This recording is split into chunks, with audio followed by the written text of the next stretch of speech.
ऐ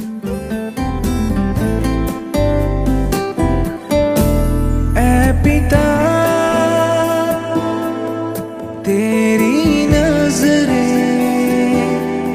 सारी धरती पर ढूंढती है, कोई मिले जिससे तू अपनी महिमा दिखाए, वो आशीष पाए। Praise the Lord. फिर से एक बार परमेश्वर को हम धन्यवाद करेंगे कि हमें इस सबोपदेशक पुस्तक का अध्ययन का हम आगे जो है सीखने के लिए परमेश्वर ने अनुग्रह कृपा किया है। सो आइए हम परमेश्वर से अनुग्रह मांगेंगे। प्यारे पिताजी, हम आपको दिल से धन्यवाद करते हैं। पिता, आपने सचमुच में हमारे ऊपर बहुत आशीष किया है अपने वचनों के जरिए से। प्रभु जी, आप हम सबको जितने भी लोग इस वीडियो को सुन रहे हैं पिता, हम सबको प्रभु जी आपने कई ऐसे आत्मिक सच्चाइयों का प्रकाशन दिया है पिता, इसलिए हम आपको दिल से धन्यवाद करते हैं। कई ऐसी सच्चाइयों को हम जीने की कोशिश कर रहे हैं, कई में हम जीवन पाए हैं, लेकिन कई अभी भी संघर्ष कर रहे हैं परमेश्वर। इसीलिए हमें अनुग्रह कृपा और सामर्थ्य देना पिता, कि जो वचन को हम सीखे हैं पिता, उसको हम वैसे ही अनुसरण भी कर पाए, वैसे ही हम जिंदगी भी जी पाए और आपके नाम की महिमा बढ़ाई हो पिता। आगे के अध्ययन के ऊपर प्रभु जी आप आशीष करना, यीशु मसीह के नाम से इस दुआ को मांगते हैं, आमीन। सो प्रिय भाई और बहनों, हम जो है कल अध्ययन कर रहे थे कि किस प्रकार एक मनुष्य जो है पैसा और परमेश्वर, धन या परमेश्वर दोनों की सेवा नहीं कर सकता है। और हमने ये बात को भी देखा कि सबोपदेशक उसके 5वें अध्याय उसके 11 वचन में कि जैसे जैसे इंसान की आमदनी बढ़ती है वैसे वैसे उसका खर्चा भी बढ़ता है और वो कहीं पर भी वो उसमें बचत नहीं कर पाता है। तो ये बात को हमने जो है कल अध्ययन किए थे, हम उसके आगे जो है आज आगे करेंगे। The undisciplined man expenses have a way of keeping pace with his income so that he is never able to save money. नहीं, एक ऐसा व्यक्ति जिसकी ज़िंदगी में कोई भी शासन नहीं है, वो क्या करता है, आमदनी बढ़ता है तो उसका खर्चा भी बढ़ा देता है, उसके जीवन शैली को वो ऊंचा करता है ताकि उसकी ज़िंदगी में वो कुछ भी नहीं बचा पाता है। The working man does not earn much, but his sleep is pleasant whether he eats little or much. लेकिन जो व्यक्ति मेहनत करते हैं, नहीं, वो भले ज़्यादा नहीं कमाते होंगे लेकिन उसका नींद बहुत अच्छा रहता है, क्योंकि वो कम खाता है। नहीं, वो भले कम, वो ज़्यादा खाता हो लेकिन बहुत अच्छी तरह से वो सोता है। But the full stomach of the rich man does not allow him to sleep. लेकिन ये धनवान व्यक्ति है, इसका पेट भरा हुआ है जो उसको नींद या उसको सोने के लिए अनुमति नहीं देती है। 5वें अध्याय 12 वचन में ये सच्चाई को लिखा हुआ है और ये कितना सही रेलेवेंट है। If you eat a lot of rich food at night you won't be able to sleep properly. Simple food leads to a healthier life. नहीं, ये कितनी सच बात है कि बहुत ही जो है ऐसे भोजन जिसमें बहुत ही हैवी है या बहुत ही वजनदार ऐसे भोजन रात को हम खाते हैं, जो बड़े बड़े अमीर लोग खाते हैं, वो ठीक ढंग से सो नहीं पाते। लेकिन साधारण सा भोजन जो हमारे सेहत के लिए काफ़ी जो है फायदेमंद है, ऐसे भोजन को हम खाते हैं तो एक अच्छा नींद हमको मिलती है। आगे लेखक लिखते हैं कि here is a man who has made a lot of money but he loses his health in pursuit of wealth and then is forbidden by the doctors to eat many things. वो लिखते हैं कि ऐसा यहाँ पर एक व्यक्ति है जो बहुत पैसे बनाया लेकिन वो अपनी सेहत को खो दिया।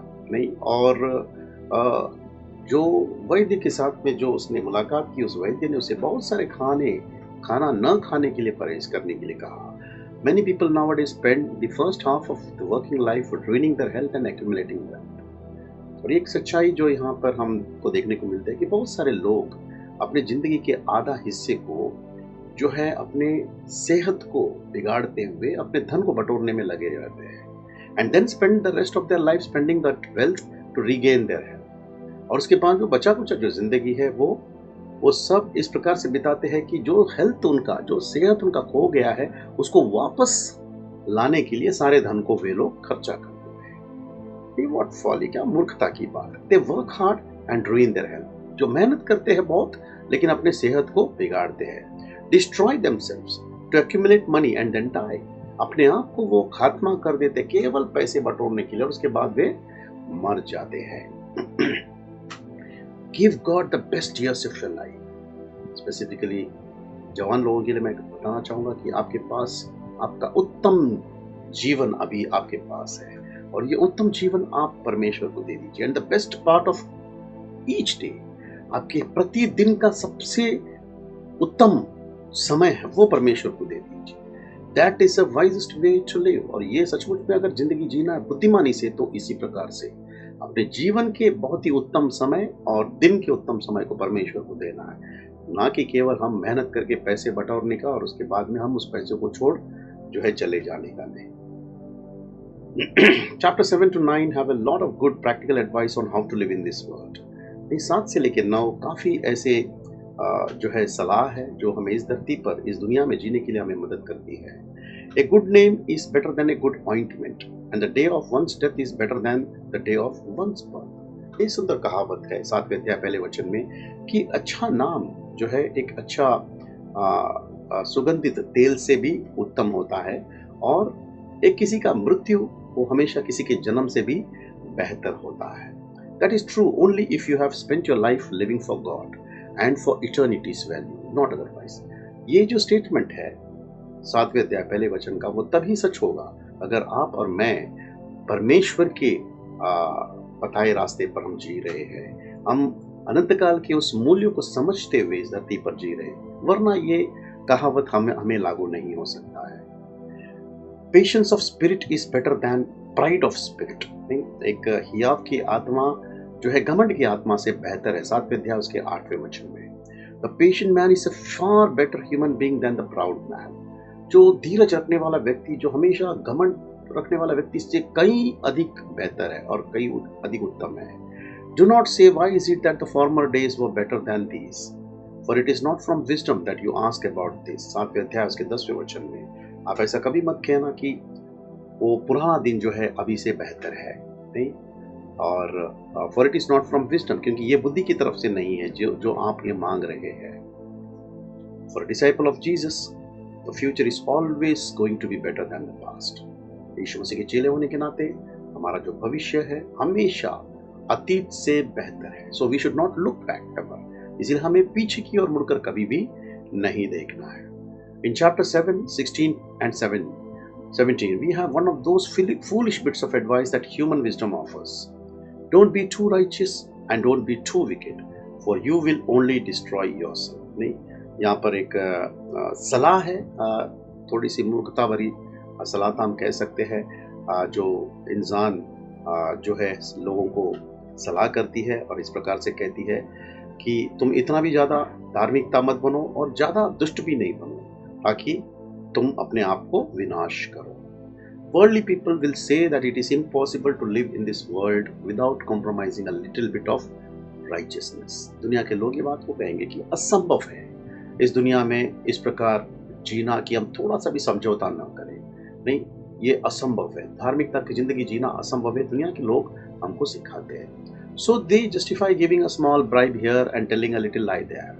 इसीलिए वो जो है यहाँ वहाँ छोटा मोटा जो है घूस खिलाते हैं, ये छोटी मोटी झूठ बोलते हैं। तो that they say is the only way to survive, और वो ये भी कहेंगे कि यही एक तरीका है हमको जिंदगी जीना है। तो the true Christian of course reject this suggestion.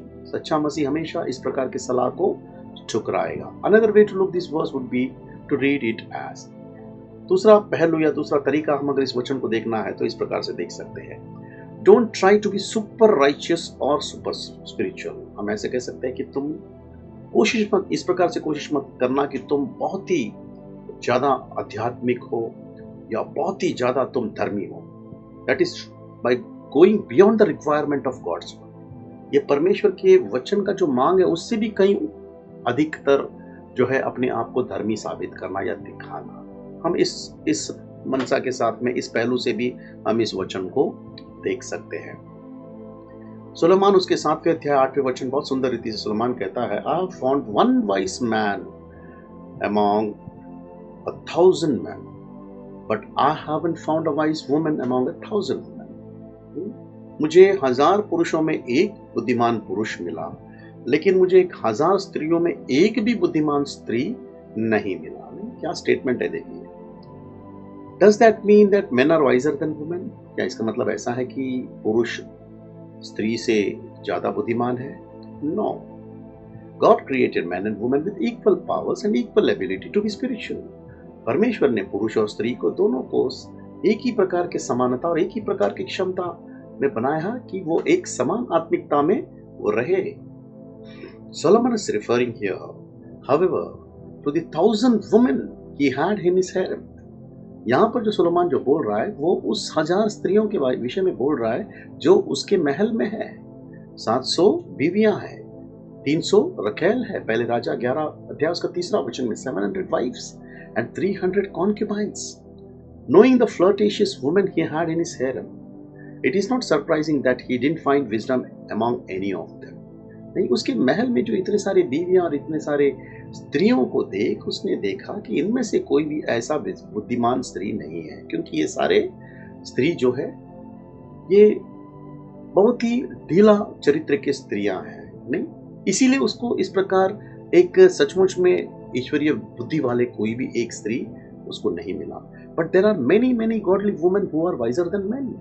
लेकिन हम इस सच्चाई को देखते हैं कि बहुत सारे ऐसी स्त्रियां हैं जो सचमुच में बहुत ही ज्यादा, पुरुष से भी ज्यादा बुद्धिमान ऐसी स्त्रियां इस धरती पर है। A man's wisdom illumines him and causes his serious face to beam with joy. एक मनुष्य का जो बुद्धि है वो उसके चेहरे के ऊपर एक आनंद का प्रकाश जो है प्रकट करता। 8वें अध्याय पहले वचन में ये बात को हम देखते हैं। The more wisdom we have, the more our face will radiate the joy of the Lord. जितना ज्यादा बुद्धि परमेश्वर का है उतना ज्यादा हमारा चेहरे में प्रभु का आनंद जो है चमकेगा। A grumpy, miserable look is one mark of a foolish man who has no wisdom. लेकिन कईयों को हम देखते हैं कि उनका चेहरा जो है हमेशा उदास और बहुत ही नाराज वाला चेहरा।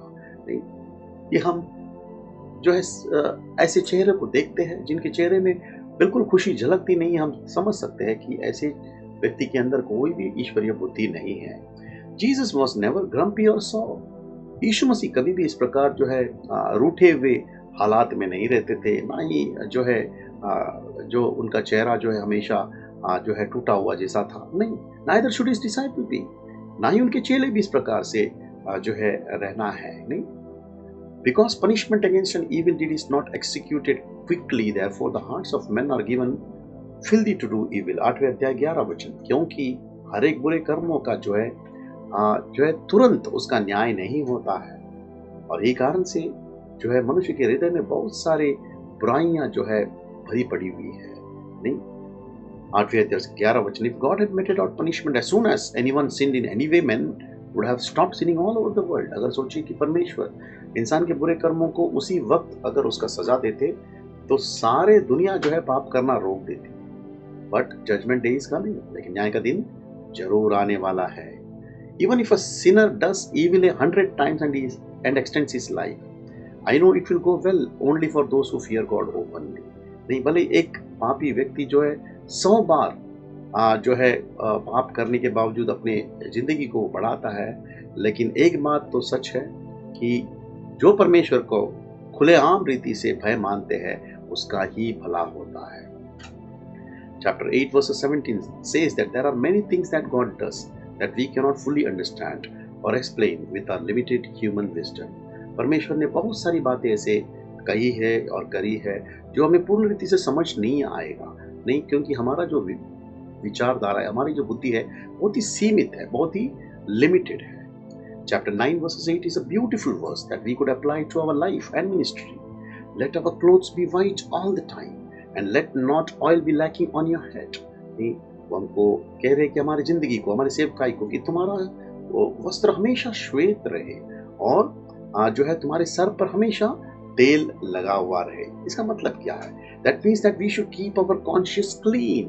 इसका मतलब यह है कि हम हमेशा हमारे विवेक को शुद्ध रखना है, and our heart pure always, और हमेशा हमारे हृदय को शुद्ध रखना है। Secondly, we should seek to live under the anointing of the Holy Spirit at all times। यानी हम हमेशा पवित्र आत्मा के अधीन में रहते हुए उनसे हम अगुवाई पाते हुए हमें जीना है।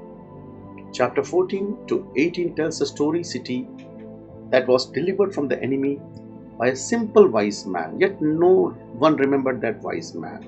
नहीं, 14 अध्याय इसके 18 वचन में हमें ये बताती है कि एक ऐसी कहानी जो एक साधारण व्यक्ति ने जो है एक दुश्मनों से उस शहर को बचाया, लेकिन कोई भी उस व्यक्ति को बुद्धिमान व्यक्ति को याद नहीं करता है। Wisdom is better than weapons of war. नहीं, बुद्धि जो है इस लड़ाई करने वाले आयुध से भी बेहतर है। नहीं, 9वें अध्याय उसके 18 वचन में जितने भी जो है आयुध है जो लड़ाई करने के लिए इस्तेमाल होते हैं उससे भी ज्यादा बुद्धि बेहतर है। We must win people by kindness and not brutality. हम लोगों को भलाई करके जीतना है, नहीं हुक्म चला के नहीं। There is a children's fable about the sun and the wind having a competition to find out who was stronger. नहीं, एक बच्चों की एक जो है छोटी सी ऐसी कहानी है जहाँ पर सूर्य और जो है हवा जो है बादल या हवा, इन दोनों के बीच में चुनौतियां हुई कि कौन मजबूत है। There is a children's fable about the sun and the wind having a competition to find out who was stronger. A man was walking down the street and they decided that whoever could get his coat off him would be the stronger one. नहीं, तो एक व्यक्ति जो एक चौराहे पे नीचे की ओर चल के आ रहा था, तो वो निर्णय किया गया कि कौन इस व्यक्ति का जो है कोट को उतरवाएगा। हम समझ सकते हैं कि ये वो मजबूत है। तो पहले जो हवा, उसने क्या किया, इस व्यक्ति के ऊपर बहुत जोर से हवा डाली ताकि वो कोट, उसने जो पहना हुआ वस्त्र जो उड़ा दे। But the more the wind blew the tighter the man clutched his coat to his body. जितना ज्यादा ये हवा ने फूंक मारी उतना ज्यादा वो अपने कोट को जो है पकड़े रखा। Then it was sun's turn. अब सूर्य की बारी है। It just made hotter and hotter. सूरज ने अपने गर्मी को और ज्यादा बढ़ाई। Very soon the man took off his coat. तुरंत अब व्यक्ति को इतनी ज्यादा गर्मी लगी तो उसने अपने कोट को निकाल दिया। Wisdom is better than strength. ये बात का प्रमाण है कि बुद्धि जो है सामर्थ्य से भी ज्यादा बेहतर है। God brings us to repentance through his kindness. परमेश्वर हमको पश्चाताप कैसे करवाते हैं, हमको मन कैसे फिरवाते हैं, हमको छड़ी लेकर नहीं, हमको डांट कर नहीं, हमारे ऊपर परमेश्वर ने भलाई दिखाकर हमको मन को फिराया है। रोमियो के 2 अध्याय उसके 4 वचन।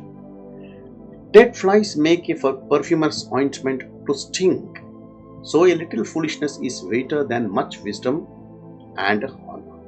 एक मरी हुई मक्खी जो एक सुगंधित तेल को बदबूदार बना सकती है, ठीक उसी प्रकार से एक मूर्खता जो है बुद्धि और आदर से भी ज्यादा वजनदार हो सकती है। 10वें अध्याय इसे 10वें वचन में, यानी एक one small act of foolishness can रूइन your entire testimony for wisdom. तो एक छोटा सा मूर्खता का बात आपके पूरे जिंदगी के जो है गवाही को, बुद्धिमानी के गवाही को वो बर्बाद कर सकती है। Just like a lizard falling into a tasty chicken curry would ruin the whole dish of curry. जैसे एक छोटी सी चिपकली अगर आपके चिकन करी आपने बनाया उसके ऊपर गिर जाती है तो कैसे पूरे चिकन खराब कर देती, ठीक उसी प्रकार से आपके बुद्धिमानी में एक छोटा सा मूर्खता का भी एक क्रिया होती है, वो आपके बुद्धिमानी के उस गवाही को वो बर्बाद कर सकती है। That's why we all need to humbly ask God to preserve us from foolish words and actions.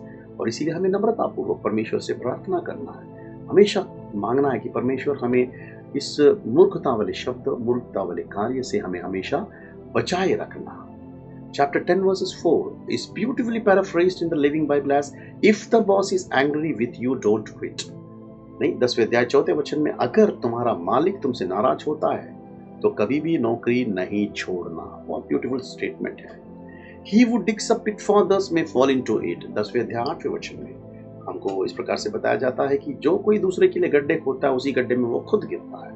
God treats us as we treat others. हम जैसे दूसरों के साथ व्यवहार करते वैसे ही परमेश्वर हमारे साथ में भी व्यवहार करेंगे। A serpent may bite him who breaks through a wall. नहीं, अगर कोई अपने जो सीमा को लांघ कर दूसरे की सीमा में चला जाएगा तो एक जो सांप है वो तुम्हें डस सकता है। 10वें अध्याय उसके 8वें वचन में, God has drawn boundaries around all of us and we must be within them. और परमेश्वर ने हम सबकी जिंदगी में एक सीमाएं बांध के रखी हुई है, हम सबके लिए एक सेवकाई दी है और वो भी अपनी सीमा में, अपनी दौड़। हम दूसरे के दौड़ या दूसरे की सीमा में प्रवेश करने की कोशिश नहीं कर सकता है। If we go outside them, Satan, that old serpent, can bite us. अगर हम अपनी सीमा से बाहर जाते हैं तो वहां पर जो शैतान, जो पुराना सर्प है, वो हमको डस सकता है।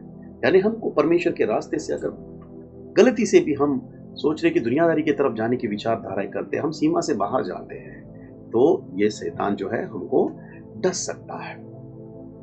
This is what happened to Adam and Eve in Eden. और ये बात हम देख सकते हैं कि ये आदम और हवा को भी उस ईडन के वाटिका में हुआ था। उनको दिया हुआ सीमा वो उलांघ गए, उनको जो दिया गया जो बाउंड्री से उसने उन्होंने क्रॉस किया, और शैतान यानी वो सर्प ने उनको डस लिया। एंड टू किंग शॉल, पहले सैमुएल 13:9 हम किंग शॉल के विषय में भी देखते हैं। उसने भी अपनी सीमा को उल्लंघन किया। एक राजा होने के नाते उसने याजक का काम किया नहीं, तो हम देख सकते हैं वहां पर उसके भी जिंदगी में कर्स आया। किंग उज्जाया नहीं, ये भी व्यक्ति इसी प्रकार से एक राजा होने के नाते उसने जो है एक याजक का काम किया, वहां पर उसके भी जो है डस लिया, यानी वो जिस प्रकार कोड से लद गया, परमेश्वर के आज्ञा का उल्लंघन किया। दूसरे इतिहास उसके 26 उसके 16 वचन। If the axe is dull and he does not sharpen its edge, he must exert more strength. Wisdom has the advantage of giving success. नहीं, अगर आप तुम्हारी कुल्हाड़ी जो है ज्यादा तेज नहीं है, अगर नहीं किया गया तो तुमको ज्यादा मेहनत करने की जरूरत पड़ती है। सो हमेशा सफलता के लिए बुद्धि का बहुत जरूरी है। 10वें अध्याय 10वें वचन। You can finish the job quicker if you first sharpen your axe. अगर आप तुम्हारे कुल्हाड़ी को अगर तुम ज्यादा धार करोगे तो तुम तुम्हारे काम को बहुत जल्दी निपटा सकते हो। We must keep our spiritual edge sharp by keeping our conscious clear. और इसीलिए हमेशा हम हमारे आध्यात्मिक उस जो है तलवार को हमेशा तेज रखे। कैसे? हमारे विवेक को हमेशा शुद्ध रखते हुए। The sword of the spirit must always be sharp in our hand. नहीं, परमेश्वर की आत्मा के उस आयुध हमेशा जो तेज रहना, हमारे हाथों में हमेशा धार रहना है। Because we know God's word well, क्योंकि हम परमेश्वर के वचनों को अच्छी तरह से जानते हैं। Preaching with a poor knowledge of God's word is like using a blunt sword in war. The enemy is not defeated. अगर आप परमेश्वर के वचनों का ज्ञान अगर आपके पास नहीं है और उसके साथ आप प्रचार करने की कोशिश करते हैं तो दुश्मन हारता नहीं है, क्योंकि ये जो आयुध है वो जंग लगा हुआ है, उसमें धार नहीं है। Jesus often solved problems with a single sentence like, "He who is without sin among you, let him cast the first stone." नहीं, यीशु मसीह हमेशा समस्या का इस प्रकार समाधान करते थे, एक ही स्टेटमेंट कहते हुए कि तुम में से कोई भी अगर पाप नहीं किया हुआ हो वो पहले पत्थर को उठाए। He replies to Satan's temptation also came from a sharp sword. Man shall not live by bread alone, but every word that proceedeth from the mouth of the God, etc. नहीं, इवन जब परखने वाला जब परखने के लिए आया प्रभु यीशु मसीह को, उस समय में परमेश्वर प्रभु यीशु मसीह ने बहुत ही तेज धार ऐसे आयुध को इस्तेमाल किया, परमेश्वर के वचन का इस्तेमाल किया कि मनुष्य केवल रोटी ही से नहीं जिंदा रहता है, परंतु परमेश्वर के मुख से निकला हुआ हर एक वचन से वो जीवित रहता है। Again we see a mixture of worldly wisdom here. यहाँ पर हम फिर से एक बार जो दुनिया की बुद्धि का मिश्रण यहाँ पर देख सकते हैं। Money is the answer to everything. पैसा हर एक बातों का उत्तर है। 10वें अध्याय 19 वचन में that is exactly what the man of the world says. और ये दुनिया के लोग भी इसी प्रकार को कहते हैं। And that is why he pursues after money with all his heart. और यही कारण से दुनिया के लोग पैसे के पीछे दौड़ते हैं। नहीं, इस वचन में भी यही प्रकार के बातों को कह रहे हैं।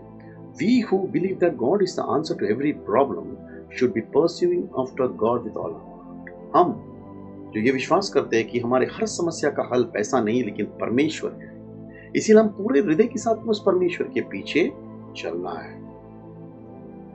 और 10वें अध्याय 20 वचन is an exhortation not to gossip in our bedroom.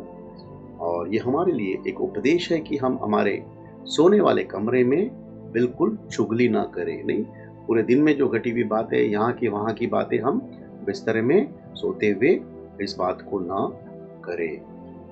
Cast your bread on the surface of the water and you will find it after many days। 11 अध्याय पहला वचन बहुत सुंदर वचन है कि तुम अपनी रोटी को जो है पानी के ऊपर डाल दो और बहुत दिनों के बाद वो तुम्हें मिलेगी। We must do good to others whenever we have an opportunity। हम भलाई करना जब भी हमको परमेश्वर मौका देते हैं, हमें लगातार इसे करते रहना है। And we reap what we sow in the measures in which we give, we will receive। और हम सचमुच में जिस प्रकार से हम बोते हैं उसी मात्रा में हम जो है कटनी भी करेंगे, हमें प्राप्ति भी होगी।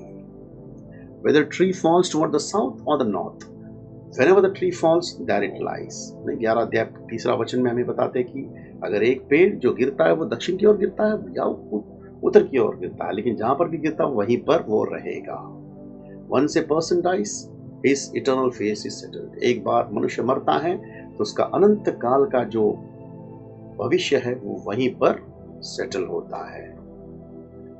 He who watches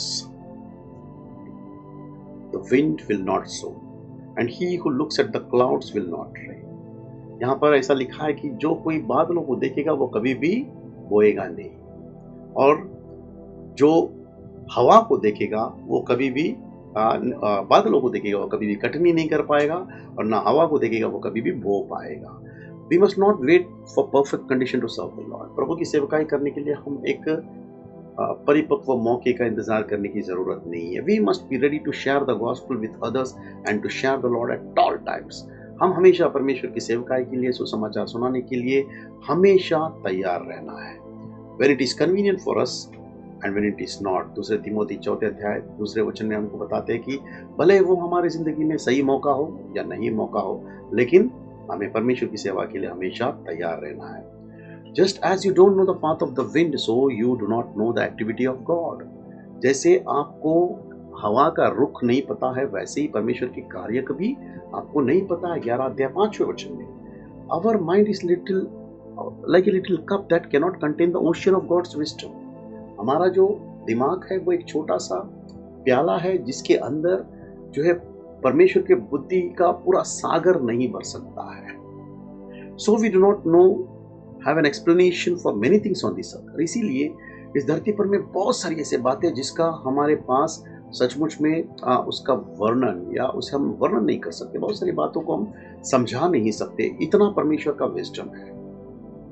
Neither can we fully know how God works in every area। ना ही हमको ये पता है कि परमेश्वर कौन से क्षेत्र में किस प्रकार से पूर्ण रीति से करते हैं, पूर्ण बात हमको नहीं पता है। Jesus said that the wind blows where it wishes। जो यूहन्ना 3:5 में हमको यीशु मसीह कहते हैं कि हवा जहां पर उनको इच्छा है वहां पर वो बहती है। Even so we cannot explain all the workings of the Holy Spirit। उसी प्रकार से हम पवित्र आत्मा के भी कार्यों को हम बिल्कुल जो है वर्णन नहीं कर सकते, क्योंकि पवित्र आत्मा की इच्छा है वो जैसे चाहिए वैसे वो काम करती है। सो 11 अध्याय उसका 9 से 12 11 अध्याय उसका 9 और 12 अध्याय उसका 7 वचन तक एक बहुत सुंदर वार्निंग है नौजवानों के लिए। As a warning to young men that if they follow the impulses of their heart and the desires of their eyes, God will bring them to judgment for all these things। और ये एक प्रकार की चेतावनी नौजवानों के लिए है कि तुम्हारे हृदय की इच्छा के अनुसार, तुम्हारी आंखों की लालसा के अनुसार अगर तुम काम करते हो तो परमेश्वर जो है उन सब बातों के ऊपर न्याय लेकर आएगी। They must live each day therefore recognizing that they are accountable to God for all that we do with our bodies। इसलिए वे लोग एक एक दिन ऐसे जीना है, इस एहसास से जीना है कि वो जो भी कुछ कर रहे हैं उनके शरीर में वो सबका लेखा जो है उन्हें परमेश्वर को देना है। Since life is fleeting, they should put away anger and everything that will cause eternal grief। क्योंकि हमारी जिंदगी जो है निकल रही है बहुत तेजी से, इसलिए वे सारे क्रोध को हटाकर और जो हमें अनंत काल के लिए दुखित करती है, हमारे सृजनहार को स्मरण करना है जब वे जवान है। नहीं, and remember the creator while they are still young. जब वो जवान है तभी वो सृजनहार को स्मरण करना है। For it will be more difficult to turn God in later years. क्योंकि जैसे जैसे उम्र बीतेगा वैसे वैसे और ज्यादा कठिनाई होगी परमेश्वर की ओर फिरने के लिए। Old age is described in chapter 12 versus 2 to 7। क्योंकि ये बुजुर्ग अवस्था जो है 12 अध्याय उसके 2 से लेकर 7 वचन तक हमको उसके विषय में बताया गया, उसे वर्णन किया गया है। Chapter 12, 9 to 11 are 3 excellent verses that describes many of the qualities of a good preacher। एक अच्छे प्रचारक के 3 बहुत सारे गुणों को हम इन 3 वचनों में देख सकते हैं। A good preacher is one who not only knows God's word but who also knows how to apply it wisely in daily life situation। एक अच्छा प्रचारक केवल परमेश्वर के वचनों का ज्ञान ही नहीं रखता है, वरन वो अपने दैनिक जिंदगी में उसे कैसे इस्तेमाल करना है वो भी जानता है। He will meditate on God's word, search through it to find all that it says on any subject and arrange the results of his study। और वो परमेश्वर के वचनों को अध्ययन करेगा, उसे ढूंढेगा और उसे एक सही क्रम अनुसार, विषय अनुसार जो है उसके परिणाम जो निकलती है उसे वो जो है सूची में रखेगा. He will then be careful to present the truth accurately and also in a pleasant and interesting way. फिर वो बहुत ही ध्यानपूर्वक उस सच्चाई को लोगों के सामने एक बहुत ही आकर्षण तरीके से, बहुत ही जो है कोमल तरीके से उसे वो पेश करेगा. His words will be words given to him by the chief shepherd. और उनका जो शब्द होगा वो शब्द होगा जो मुख्य चरवाहा है, उनके द्वारा मिला गया वो शब्द है. And they will nail down important truth in people's mind and spur them into action. और ये वचन जो है लोगों के दिलो दिमाग के अंदर जो है वो इस प्रकार बसेगी और उनको क्रिया में उसे अनुसरण करने के लिए उनको प्रोत्साहन करेगी. We are told in chapter 12 that excessive study of books can become wearisome. नहीं, हमें ये भी बताया गया कि कोई पुस्तक को तुम ज्यादा अध्ययन करते हो तो वो भी जो है ज्यादा थकान महसूस हो सकती है. In conclusion, we are exhorted to fear God and keep His commandment, for God will bring every act of judgment. और अंत में हमें ये बात को परमेश्वर बोध करते हैं कि तुम प्रभु का भय मानो और आज्ञा का पालन करो, क्योंकि परमेश्वर हर एक क्रिया का न्याय करेंगे. The religious persons obeys God only because he is afraid of judgment. धर्मी लोग परमेश्वर की आज्ञा का केवल इसलिए पालन करते हैं क्योंकि उनको भय है, उनको डर है कहीं उनके ऊपर न्याय ना हो. लेकिन उसके विपरीत, in contrast, the spiritual persons obey God out of love and gratitude. John chapter 14 verses 15. लेकिन उसके विपरीत में आध्यात्मिक व्यक्ति परमेश्वर की आज्ञा इसलिए पालन करता है क्योंकि वो परमेश्वर से प्रेम करता है, परमेश्वर को कृतज्ञ हृदय से जो है प्रेम करता है. So the book of Ecclesiastes shows us that even without knowledge people can still know how to do right in many areas. So सबोपदेश के पुस्तक से हम ये बात को सीखते हैं कि भले ही परमेश्वर के जो है बिना जो है ज्ञान के भी जो है बहुत सारी बातों में वो सही हो सकते हैं. So the book of Ecclesiastes shows that even without knowledge people can still know how to do right in many areas. ज़्यादा बुद्धि, दुनिया की बुद्धि या दुनिया के नॉलेज नहीं होने के बावजूद भी बहुत सारे क्षेत्र में हम सही हो सकते हैं. But the motive for doing right will always be selfish and they will be self righteous Pharisees who जज एवरीवन एल्स. सो ऐसे लोग जो भले कितने भी बुद्धि क्यों ना हो लेकिन उनका उद्देश्य जो है वो बहुत जो खुदगर्ज हो सकता है. जिस प्रकार से खुदगर्जी जो फरीसी होते हैं वो हमेशा दूसरों के ऊपर न्याय करते थे. They may do many good things but as we said earlier, one lizard of spiritual fright spoils a whole dish of curry. और वे लोग बहुत सारे अच्छे कर्म कर सकते हैं. जैसे हमने शुरुआत में कहा कि एक चिपकली यानी एक आत्मिक घमंड जो है पूरे जो है उस करी को बर्बाद कर सकती है, नहीं उस बनाया हुआ डिश को खराब कर सकती है. उसी प्रकार से एक छोटा सा आत्मिक घमंड जो है पूरे आध्यात्मिकता को खराब कर सकती है. सो परमेश्वर हम सबको आशीष करें. जैसे हम इस सबोपदेश की पुस्तक को हमने अध्ययन किया है और मुझे पूरा विश्वास है कि परमेश्वर का आत्मा हम सब तक सरलता के साथ में उनमें से कुछ सच्चाइयों को परमेश्वर हमें जीने के लिए मदद करेगा. आइए हम परमेश्वर को धन्यवाद करेंगे. प्यारे पिताजी, हम आपको दिल से धन्यवाद करते हैं इस सुंदर सा समय, सुंदर सा अवसर के लिए पिता. और कितना एक ब्यूटीफुल बुक है परमेश्वर. हम जानते हैं कि पिता आपने इस पुस्तक को इस पवित्र शास्त्र में इसलिए रखा था कि हम ये बात को पहचान पाए कि ईश्वरीय बुद्धि और मनुष्य की बुद्धि में कितना अंतर है. भले ही इस धरती के ऊपर कितना भी बुद्धिमान पुरुष क्यों ना हो लेकिन बिना परमेश्वर को जाने भी वो रह सकता है.